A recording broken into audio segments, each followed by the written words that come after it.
أحتاج إليك لترشد القلب الحائر والفكر الثائر نحو الطريق القويم.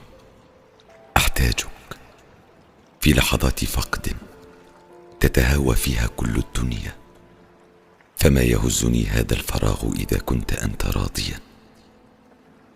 أحتاج إليك في لحظة اكتظاظ الآلام وثقل الأحمال، فتخف بك الأحمال وتقصر المسافات.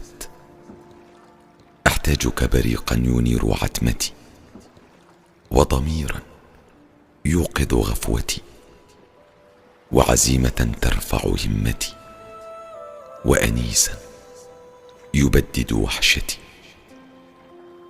أحتاجك حين أتوقف تعبا، فترفعني وتدفعني للنهوض.